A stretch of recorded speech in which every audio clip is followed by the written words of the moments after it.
राम राम सभी भाइयों को, मैं तुम्हारा सैनी भाई। इस वीडियो में लेकर आया हूँ स्टिप के ज्वाइंट के बारे में। समस्या रहती थी कि हम इसे आयरन सोल्डर करते थे, कहीं से टाका लग गया, कहीं से नहीं लगा, कहीं से छूट गया। ये समस्या को हटाओ। अब हमारे पास आ गए ज्वाइंटर।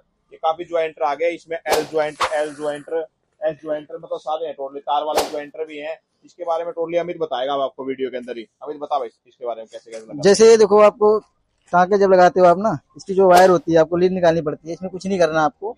आपको इसके अंदर डालना है सिर्फ। ये जैसे देखो हमने डाल दिया इसके अंदर। ये चालू हो गई, लीड आपकी ओके हो गई। कटिंग कर देते हो, आपको ज्वाइन करने के लिए बस कुछ नहीं करना, इसके अंदर डालो और आप दबा दो लॉक को। ये देखो चालू हो गई स्टीप आपको, ठीक है। जैसे 1 मीटर, आधा इंच, 2 इंच का टुकड़ा बचता है आपका। आपको एल टाइप में लाना हो वो भी हमारे पास मिल जाएगा। जैसे आप देखो एल है ये आपकी, और इसके अंदर लगाना है यहाँ से। आपको यहाँ से लगाना है और यहाँ से इधर से लगाओगे आप, चालू हो जाएगा। एल भी चालू हो जाएगा। और कनेक्ट करने के लिए ये भी मिल जाएगा आपको। जैसे अब इसकी जरूरत नहीं पड़ेगी आपको। और ये लेने के लिए आपको सविता स्टोर, समयपुर चौक, दिल्ली 42।